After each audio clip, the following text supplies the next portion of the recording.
ክሪያላይሶን ሰላም እግዚአብሔር አምላክ ይብዛሕልኩም ክቡራት ኣሕዋተይ ከመይ ሓዲርኩም እንኳዕ ንቀዳም ስዑር ኣበፅሐኩም እግዚአብሔር ተመስገን ይኹን። ናይዛ ሰዓት እዚኣ ናብ ዝበለት ዝበፅሐና ክብሪ ምስጋና እግዚአብሔር ኣምላክ ይኹኖ። እሽምባር ሎሚ ከዓኒ ቀዳም ስዑር ማለት እዩ ዝብል ሒዘልኩም መፅእ ኣለኹ። እስከ መጨረሻ ሓቢርኩም ይፅንሑ። ቀዳም ስዑር ፍልይ ዝበለት መዓልቲ እያ። ሲኦል ተበርቢሩ ዲያብሎስ ተዋሪዱ ክርስቶስ ኣብ መቃብር ዘፀንሐላ ሃዋርያት ብፍርሒ ገዛ ዝዓፅዩላ መዓልቲ እያ። ቀዳም ካብ መጀመሪኡ እግዚአብሔር ኣምላክ 22 ፍጥረታት ፈጢሩ ዝዓረፈላ ሰንበት እያ። ስለዚ ድማ ቀዳሚት ሰንበት ፈላመይቲ ሰንበት ትበሃል። ሰንበት ኣይሁድ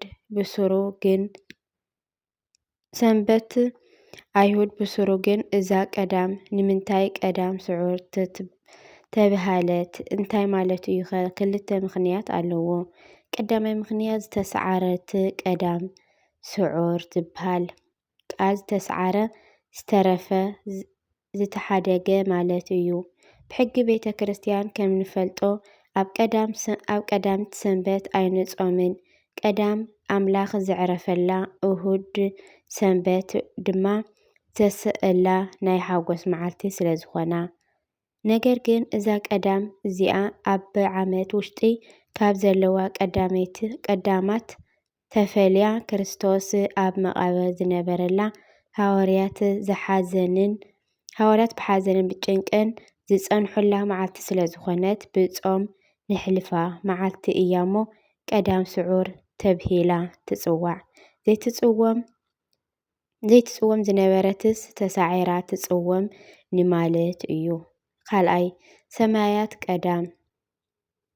ሰማያዊት ቀዳም ብካሊእ ትርጉም ስዑር ዝብል ቃል ሰዓሪ ዝበዝሖ ቦታ ለምለም ሰውሒ ጎልጎታ ከም ማለት እዩ። ቅዱስ ዳዊት ብትንቢት እግዚአብሔር ይርአየኒ ወአልቦ ዘይሃጥአኒ ውስተ ብሔር ስዑር ህየ የሃድረኒ እግዚአብሔር ጓሳየ እዩ ዝጎድለኒ የብለይን። ኣብ ለምለም ሰውሒ የውዕለኒ ናብ ዝዓርፈሉ ማይ ይመርሐኒ ብምባል ስለ ዝዘመረላ እዩ። መዝሙር 23:1።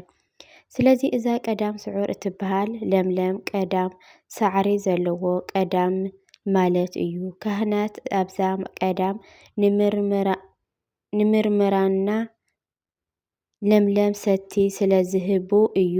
እዚ ድማ ናይ ኖህ ታሪክ ዘዘኻኽር ምሳሌ ኣለዎ። ብኖህ ዘመን ዓለም ብሓጥያት እንትመልእ ኣምላኽ ድማ ንምድሪ ብመዓት ማይ ኣጥፊኡ ንኖህ ምስ ስድርኡ ብመርከብ ኣውፅኦ።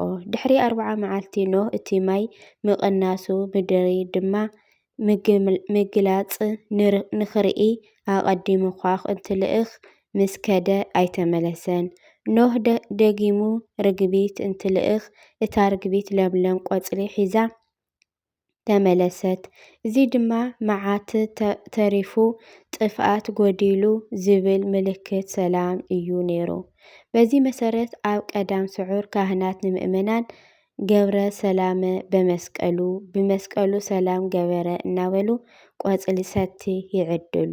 እዚ ድማ ልክዕ ከምታ ርግቢት ኖህ ሰላምን ድሕነትን ከም ዝተኣወጀ መዓትን መርገምን ከም ዝተረፈ ብደሙ ከም ዝደሓና ዝእውጅ እዩ። ስለዚ ድማ ለምለም ቀዳም ስዑር ተባሂላ ትፅዋዕ። ናብ ብርሃነ ትንሳኤኡ ብሰላም ኣብፅሐና ኣሜን። እንኳዕ ናብ ብርሃነ ትንሳኤኡ ናብ ቀዳም ስዑር ብሰላም ኣብፅሐና። እግዚአብሔር ኣምላክ ስሙ ዝተመስገነ ይኹን። ፅባሕ ብካሊእ ትሕዝቶ ክሳብ መፀኩም ናይ ፅባሕ ሰባት ይበለና። ድሓን ሕደሩ፣ ድሓን ዋዕሉ። ላይክ፣ ሸር፣ ሳብስክራይብ ኣይትረስዑ። እግዚአብሔር ስሙ ዝተመስገነ ይኹን። ሰሰናዩ ንዓኹም።